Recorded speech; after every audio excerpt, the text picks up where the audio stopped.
Good evening मेरे प्यारे बच्चों, मैं हूँ आपकी बायोलॉजी एजुकेटर पूजा मैम। आप सभी बच्चों का गोल एकेडमी यूट्यूब चैनल पे बहुत बहुत स्वागत है। आई होप सभी बच्चे बहुत ही ज्यादा अच्छे होंगे और क्लास 12th की तैयारी बहुत अच्छी तरीके से कर रहे होंगे। तो जैसा कि बच्चों हमारा चैप्टर 2 मानव जनन में आज लेक्चर 11 है, जिसमें हम लोग निषेचन की क्रिया पढ़ेंगे। बच्चों निषेचन की क्रिया हम लोग पहले भी पढ़ चुके हैं, पर आज बच्चों हम लोग मानव जनन में यानी कि मानव में कैसे निषेचन की क्रिया होती है उसे समझेंगे। बच्चों तो बिना देरी किए बच्चों लेक्चर को करते हैं स्टार्ट। पर उससे पहले मेरे साथ क्या करना है बच्चों, आपको कॉपी पेन लेकर बैठना है ताकि जो भी हम आपको पॉइंट्स बताएं वो आप मेरे साथ नोट करते चलो, ठीक है। तो लेक्चर को करते हैं स्टार्ट। तो सबसे पहले बच्चों हमारा काम क्या होता है, जो टॉपिक होता है उसको, उसकी जो डेफिनेशन होती है उसको समझना बच्चों, ठीक है। जो शब्द होता है उसे समझना होता है, तभी उसकी क्रिया को समझेंगे बच्चों, ठीक है। तो सबसे पहली चीज क्या दी गई हुई है बच्चों, निषेचन। निषेचन होता क्या है बच्चों, ठीक। तो जब भी हम निषेचन की बात करेंगे तो नर युग्मक, ठीक है। मादा में बात करें तो नर युग्मक क्या होता है बच्चों, शुक्राणु होता है, ठीक है। कह सकते हैं मानव में बात करें तो जो नर युग्मक होता है वो शुक्राणु होता है, और मादा युग्मक की बात करें तो अंडाणु होता है, ठीक है बच्चों। क्या होगा, अंडाणु होगा। और जब बच्चों ये दोनों आपस में संलयन की क्रिया करेंगे, ठीक है बच्चों, क्या होंगे, संलित होंगे आपस में, ठीक है। तो इसके द्वारा क्या बनेगा बच्चों, युग्मनज का निर्माण होगा, ठीक है। यही से समझोगे डेफिनेशन कि जो आपका नर युग्मक होता है जिसे हम लोग शुक्राणु कहते हैं, और जो मादा युग्मक होता है जिसे हम लोग अंडाणु कहते हैं, वो जब आपस में संलयन की क्रिया करते हैं तो उसके द्वारा क्या बनता है बच्चों, युग्मनज का निर्माण होता है। और यही बच्चों क्या कहलाता है, निषेचन की क्रिया कहलाती है, ठीक है बच्चों। आसान सी परिभाषा है, बिल्कुल आसान से समझ में आएगी कि इसे युग्मनज के निर्माण की क्रिया क्या कहलाती है बच्चों, निषेचन की क्रिया कहलाती है, ठीक है। दूसरी चीज बच्चों, निषेचन का स्थान बहुत अच्छी तरीके से हमने आपको जब संरचना पढ़ाई थी तब भी आपको हमने बताया था, आज भी बच्चों डिस्कस करते हैं, ठीक है। तो सबसे पहली चीज बच्चों, फेलोपियन नलिका के एम्पुला भाग में, ठीक है, या फिर कह सकते हैं एम्पुला और स्थमस जंक्शन भाग में क्या होता है, निषेचन की क्रिया होती है, ठीक है। और ये कौन से भाग होते हैं, किसके होते हैं, फेलोपियन नलिका यानी कि अंडवाहिनी बच्चों, ठीक है। ये क्वेश्चन जरूर याद रखना क्योंकि इससे एमसीक्यूज भी बना हुआ है, ठीक है। पीवाईक्यू क्वेश्चन है ये, इससे एमसीक्यूज भी बन सकता है और क्या बन सकता है, वन शॉट बच्चों, ठीक है, वन वेरी शॉर्ट आंसर भी बन सकता है, ठीक है। अब दूसरी चीज बच्चों यहीं से डिस्कशन थोड़ा सा स्टार्ट करते हैं, ठीक है। तो जैसा कि बच्चों सबसे पहले हम यहाँ पे क्या बनाते हैं, ये क्या है बच्चों, इतनी बार आपको हर एक लेक्चर में हमने बनाया है बच्चों, तो जल्दी से कमेंट सेक्शन में बता दो ये डायग्राम हम किस चीज का बना रहे हैं। ये डायग्राम क्या है बच्चों, मादा जनन तंत्र, ठीक है। क्या है, मादा जनन तंत्र, ठीक है। तो जल्दी से आप भी अपनी कॉपी में डायग्राम के साथ हमने टॉपिक को समझने की कोशिश करिए, ठीक है। आप भी जो भी टॉपिक समझा करिए उससे रिलेटेड क्या बनाया करिए, डायग्राम। डायग्राम बनाने से क्या होगा, वो टॉपिक ज्यादा अच्छी तरीके से क्लियर होगा बच्चों, ठीक है। तो ये क्या है बच्चों, मादा जनन तंत्र है, ये अंडवाहिनी है बच्चों, ये क्या है आपकी अंडवाहिनी है, ये गर्भाशय है, ठीक है। अब इसी में बच्चों क्या जुड़े होते हैं, अंडाशय, जिसमें किसका निर्माण होता है बच्चों, अंडाणु का निर्माण होता है, ठीक है। ये क्या है, अंडाशय, और यहीं पे क्या बनते हैं, अंडाणु बनते हैं, ठीक है बच्चों। चलो ये इतना तो हो गया।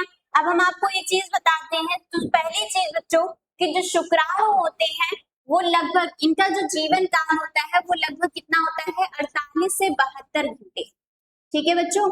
ये चीज याद रखनी होगी कि जो शुक्राणु होते हैं उनका जीवन काल कितना होता है, 48 से 72 घंटे होते हैं बच्चों। और जो अंडाणु होता है उनका जीवन काल कितना होता है, 24 घंटे, ठीक है बच्चों। 24 घंटे बाद क्या हो जाते हैं, ये नष्ट हो जाते हैं। और उसी तरीके से शुक्राणु की बात करें तो ये 48 से 72 घंटे बाद क्या हो जाएंगे, नष्ट हो जाएंगे बच्चों, ठीक है। यानी कि जो क्रिया होनी है वो इसी में होनी है, ठीक है, 24 घंटे के अंतराल में होनी है। अगर 24 घंटे के बाद हुई तो बच्चों वो क्रिया नहीं सफल, क्योंकि अंडाणु ही नष्ट हो जाएगा तो क्या होगा, निषेचन की क्रिया नहीं हो पाएगी बच्चों, ठीक है। तो सबसे पहली चीज अब बात करते हैं कि जो शुक्राणु होते हैं, ठीक है, इनके बारे में और बताते हैं बच्चों कि जो शुक्राणु होते हैं वो निर्माण मतलब कम से कम एक बार में कितने 20 से 23 करोड़, ठीक है बच्चों। एक बार में जब वीर्य सेचन क्रिया होती है, यानी कि कह सकते हो कि जब शिश्न के द्वारा, ठीक है, शिश्न के द्वारा क्या होगा, वीर्य बाहर निकलेगा, ठीक है, बाहर स्रावित होगा, तो उसमें कम से कम क्या होते हैं 20 से 23 करोड़ आपकी क्या होते हैं शुक्राणु होते हैं बच्चों, ठीक है। क्या होते हैं 20 से 23 आपके करोड़ शुक्राणु होते हैं, उसमें से जो 60% होते हैं वो गतिशील अगतिशीलता होते हैं और 40% क्या होते हैं गतिशीलता होते हैं, यानी कह सकते हो कि जो 40% होते हैं उनमें ही ऊर्जा होती है, वो एक जगह से दूसरी जगह तक स्थानांतरित हो जाते हैं, और 60% क्या होते हैं अगतिशीलता होते हैं, वो एक जगह से दूसरी जगह स्थानांतरित नहीं हो पाते, उनमें उतनी ऊर्जा नहीं होती है बच्चों, ठीक है। तो इतना समझ में आया। अब बात करते हैं बच्चों कि जब वीर्य सेचन होगा, ठीक है, यानी कि वीर्य सेचन जब जो आपके शुक्राणु या कह सकते हो जब वीर्य शिश्न के द्वारा बाहर आएंगे, ठीक है, शिश्न के द्वारा क्या होंगे स्थानांतरित होंगे, कहाँ स्थानांतरित होंगे, मादा की योनि भाग में, ठीक है, मादा की जब योनि भाग में स्थानांतरित होंगे बच्चों, ठीक है, मान लो ये क्या है शुक्राणु, ठीक है बच्चों, ये क्या है शुक्राणु है, ठीक है बच्चों। तो पहली चीज योनि कैसी होती है अम्लीय होती है, ठीक है, तो अम्लीय होने की वजह से, ठीक है, अम्लीय होने की वजह से कुछ शुक्राणु क्या होंगे वहीं पे नष्ट हो जाएंगे, ठीक है। यहाँ पे जो योनि होता है वो जो भाग होता है वो भक्षाणुओं को तुरंत ही वहां पे समाप्त कर देता है, ठीक है बच्चों। तो इसकी वजह से यहाँ पे कुछ शुक्राणु क्या हो जाएंगे नष्ट हो जाएंगे, मिनिमम आपके 150 या 200 शुक्राणु ही क्या होते हैं मादा जनन तंत्र के अंदर भाग में प्रवेश कर पाते हैं, यानी कि गर्भाशय तक पहुंच पाते हैं, ठीक है। तो यहाँ पे याद रखोगे मुश्किल से, मतलब देखो उत्पत्ति कितनी हुई 20 से 30 करोड़, उसमें से कुछ गतिशीलता और कुछ अगतिशीलता हुए, ठीक है, यानी और फिर उसके बाद कुछ क्या हुए योनि योनि में ही क्या हो गए नष्ट हो गए, और क्या बचे 150 से 200 ही शुक्राणु क्या हो गए बचे, ठीक है। अब ये कहाँ जाएंगे गर्भाशय में जाएंगे, ठीक है बच्चों। अब ये गर्भाशय में पहुंचे, ठीक है, तो अब गर्भाशय में क्या होगा, अब यहाँ पे एक और कहानी देखो बच्चों, ठीक है, जो अंडाशय होता है, ठीक है, यहाँ पे आप देख सकते हो 2 अंडाशय है, पर अंडाशय 1 महीने में एक अंडाशय एक ही अंडाणु बनाता है, ठीक है बच्चों।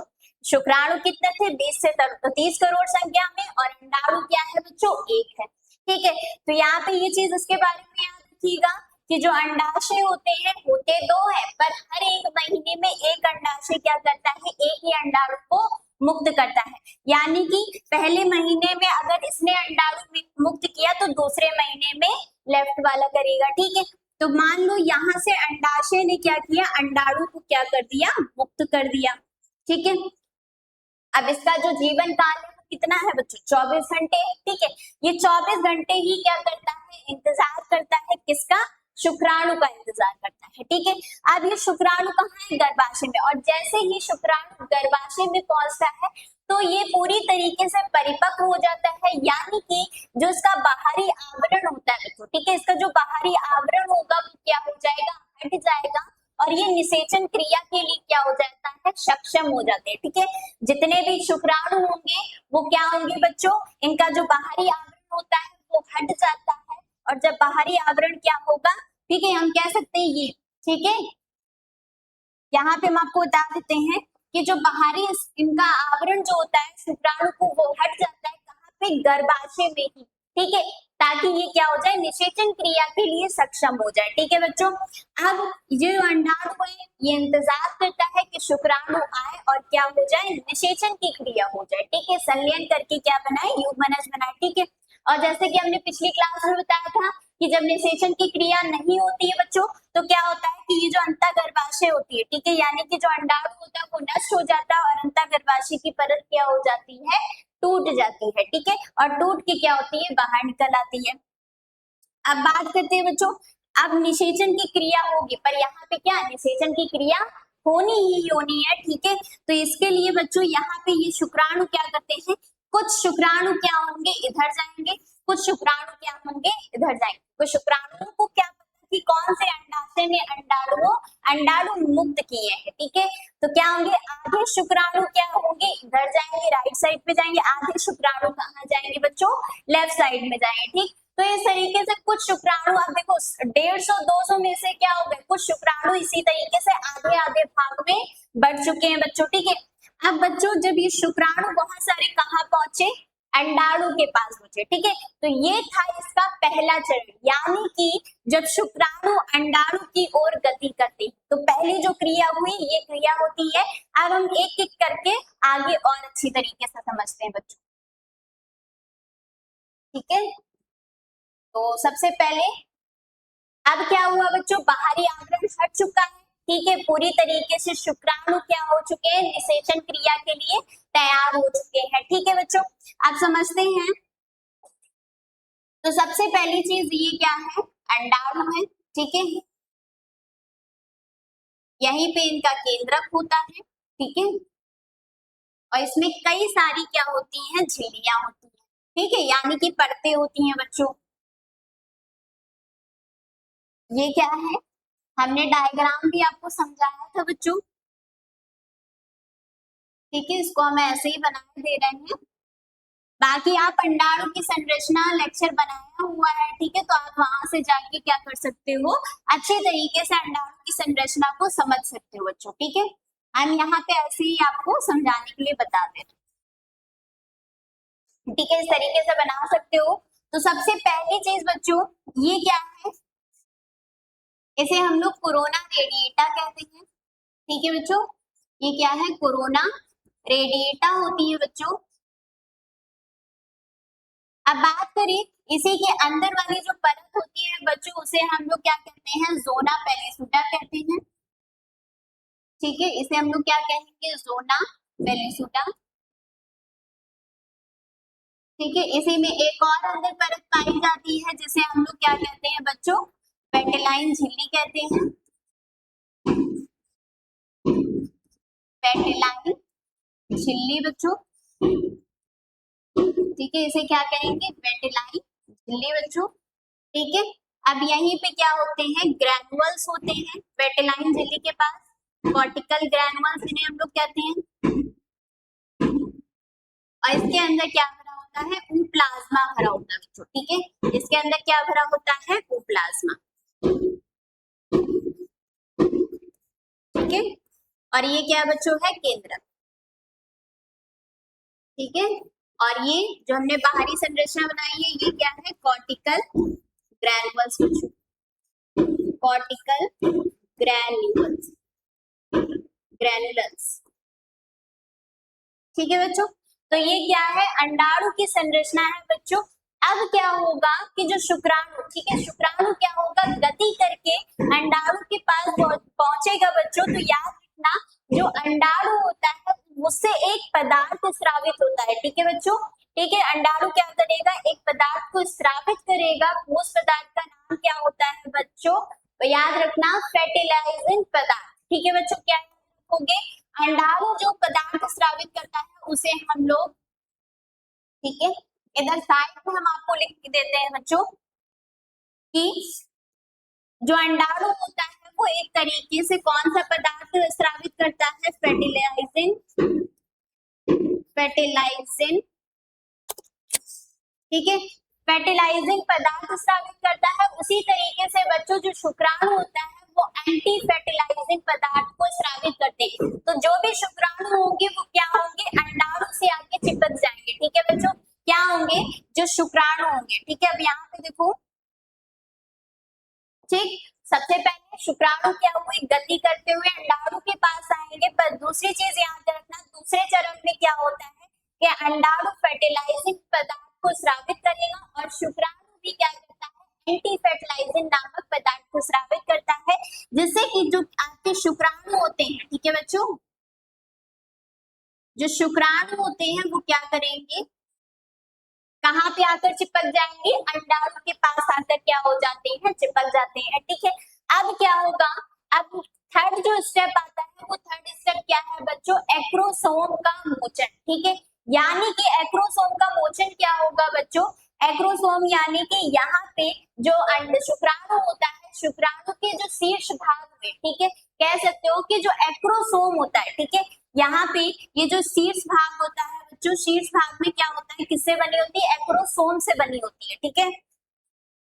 तो यहाँ पे आगे बताते हैं बच्चों कि ये क्या करेगा, एक एंजाइम को मुक्त करेगा, और कौन सा एंजाइम होगा बच्चों, हाइल्यूरोनिडेज बच्चों, ठीक है। क्या होगा बच्चों, यहाँ पे हम आपको बताते हैं, ठीक है। अब अंडाणु की आधी संरचना हम आपको बताते हैं, ठीक है। अब सबसे पहली चीज बच्चों, अब हम नेमिंग नहीं लिखेंगे, आपको समझना होगा, ठीक है। यहाँ पे हम नेमिंग नहीं लिख रहे हैं। तो सबसे पहली चीज बच्चों यहाँ पे कि जब क्या होगा, शुक्राणु उसके पास, अंडाणु के पास आएगा बच्चों, तो क्या होगा कि जो शेष भाग होता है शुक्राणु का, वो किससे बना होता है, एक्रोसोम से बना होता है। और एक्रोसोम में क्या उपस्थित होता है, हाइल्यूरोनिडेज एंजाइम, ठीक है बच्चों। क्या होता है, आपको याद रखना होगा सारी नेमिंग जो क्रियाएं हम आपको बता रहे हैं, ठीक है बच्चों। ये क्या करता है, एक एंजाइम को स्रावित करेगा, ठीक है बच्चों। ये कौन सा एंजाइम होगा, आपको नेम भी याद रखना होगा, हाइल्यूरोनिडेज एंजाइम, ठीक है, निडेज एंजाइम, ठीक है। इस एंजाइम का नाम याद रखोगे कि जो एक्रोसोम होता है, ठीक है, यानी कि जो शीर्ष भाग होता है, वो हाइल्यूरोनिडेज एंजाइम को मुक्त करेगा, जिससे क्या होगा बच्चों, जो उसकी बाहरी परत होती है, जो अंडाणु की क्या होगी, बाहरी परत होगी, उसको भेद देगा, ठीक है। यानी कि जो शुक्राणु होगा वो अंदर प्रवेश करेगा, ठीक है बच्चों। क्या होगा, अंदर प्रवेश करेगा और बाहरी परतों को क्या कर देगा, विभेदित कर देगा, ठीक है। क्या करेगा, भेदित कर देगा, ठीक है। अब क्या हो चुका है कि जो शुक्राणु हो चुका है वो कहाँ पे पहुंचा है बच्चों,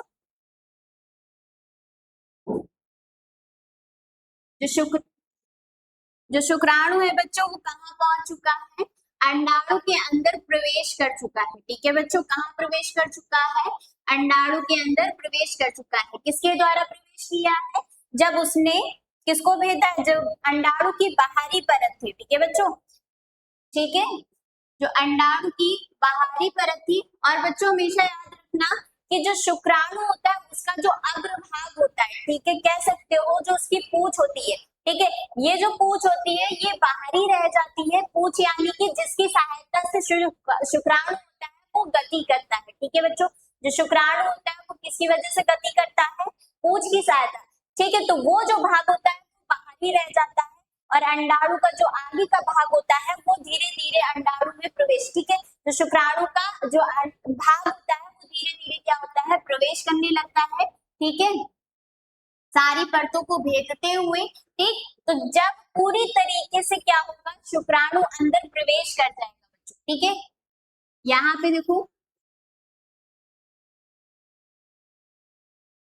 क्या होगा बच्चों, जब पूरी तरीके से क्या होगा, शुक्राणु अंदर जो प्रवेश कर जाएगा, जो उसका अग्रभाग है वो पूरी तरीके से जब प्रवेश कर जाएगा, तो इसकी जो बाहरी परत होगी, ठीक है, वो कठोर हो जाएगी। किसकी वजह से होगी, ये जो कॉर्टिकल्स आपके थे, ठीक है, जो कॉर्टिकल्स ग्रैन्युलस होते हैं, इनकी सहायता से क्या होगा, बाहरी परत क्या हो जाएगी, कठोर हो जाएगी, और किसका निर्माण करेगी, निषेचन झिल्ली बनाएगी। क्या बनाएगी बच्चों, निषेचन झिल्ली बनाएगी, जिसकी वजह से क्या होगा, बहुशुक्राणुता को रोका जाएगा बच्चों, ठीक है। इससे क्या होगा, कोई दूसरा शुक्राणु प्रवेश नहीं कर पाएगा। इससे क्या होता है, क्या पता चलता है बच्चों कि एक समय पर एक ही शुक्राणु क्या होता है, प्रवेश करता है, जो अंडाणु के साथ संलयन करता है बच्चों, ठीक है। तो यहाँ पे जो शुक्राणु था वो अंदर प्रवेश कर चुका है, और जो आपके कॉर्टिकल ग्रैन्युलस थे उन्होंने क्या कर लिया है, एक परत बना ली है, और उस मोटी झिल्ली का नाम क्या है बच्चों, निषेचन झिल्ली है, ठीक है। अब लास्ट में क्या होगा बच्चों,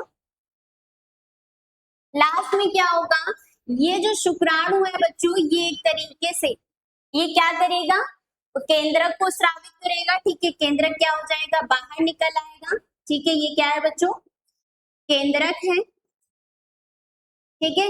और यहीं पे बच्चों जो हमने आपको अंड जनन की क्रिया समझाई थी, तो हमने जब बताया था कि जो दूसरा निषेचन होता है, द्वितीय निषेचन होता है, वो द्वितीय निषेचन यहीं पे आकर क्या होता है, कंप्लीट होता है। ठीक है बच्चों, संपूर्ण होता है। ठीक है, तो जब द्वितीय निषेचन होगा तो क्या होगा, यहाँ पे एक ध्रुवीय पिंड बनेगा और क्या बनेगी, एक अंडाणु। अंडाणु यहाँ पे कोशिका नहीं है बच्चों, वो केंद्रक है।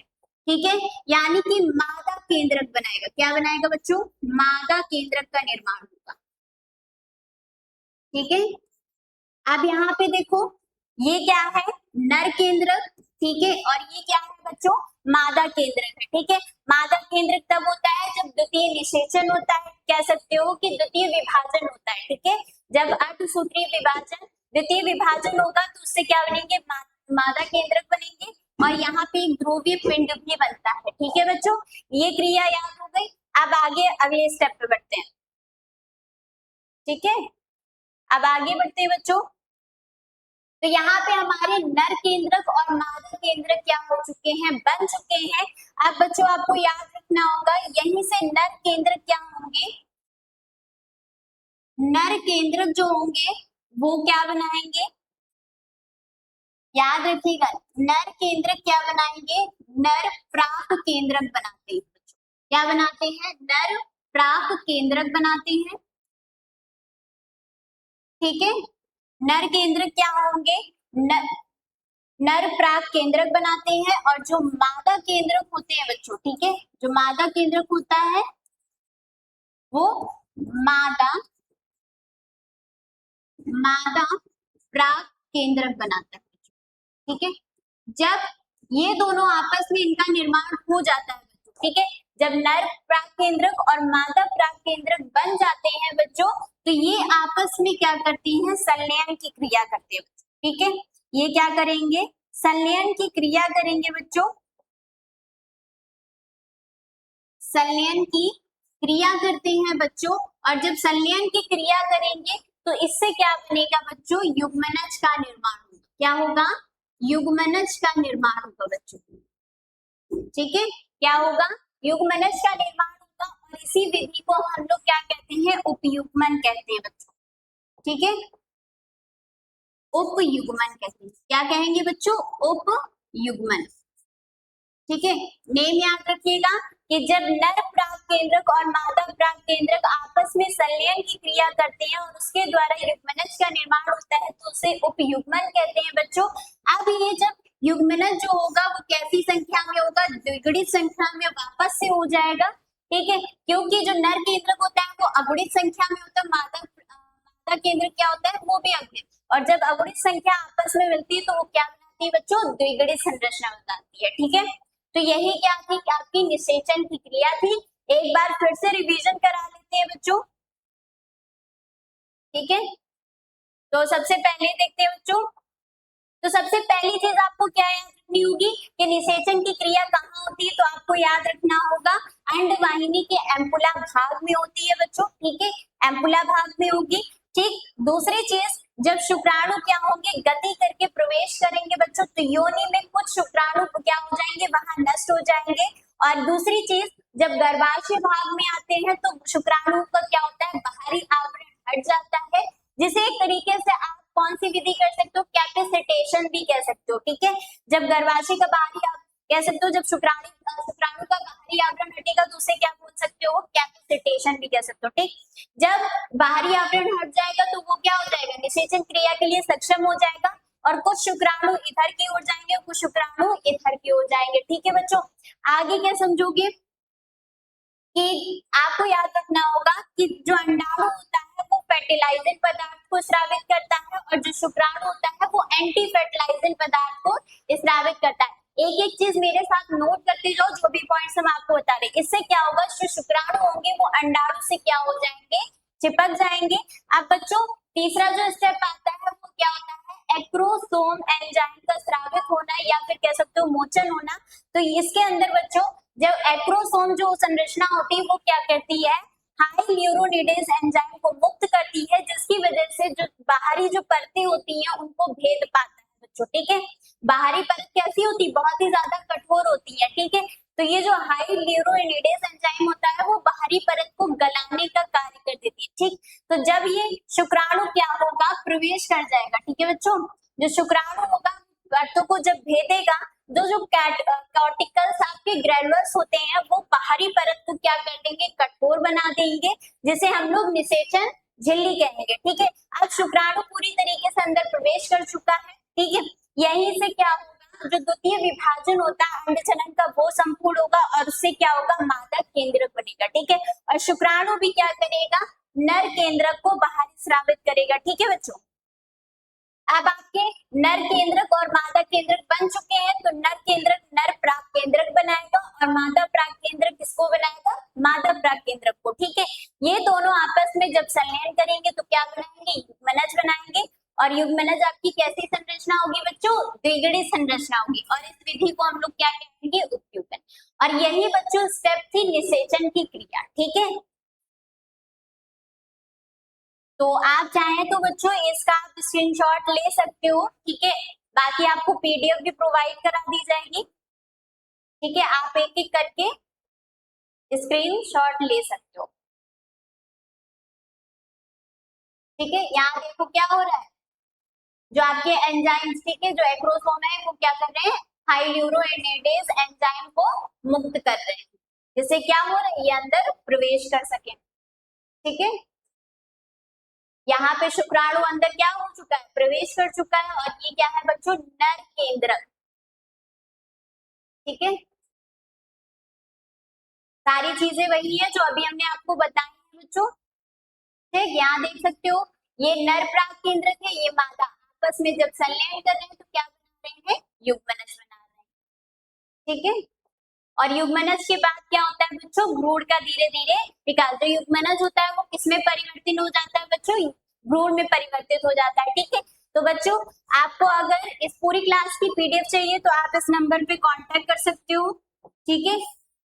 सिर्फ आपको अपना नेम, क्लास, ठीक है, और आप कहाँ से बिलोंग करते हो ये आपको मेंशन करना है। आपको यहाँ से पीडीएफ प्रोवाइड करा दी जाएगी। और चैनल भी नए हो तो सब्सक्राइब कर लो बच्चों, ठीक है। और आज की वीडियो को आपने लास्ट तक देखा है बच्चों, तो थैंक यू वेरी मच, ठीक है। और इस वीडियो को शेयर कर दीजिए अपने दोस्तों के साथ, ताकि वो भी अच्छी तरीके से पढ़ाई कर सके। आज के लिए बच्चों राधे राधे।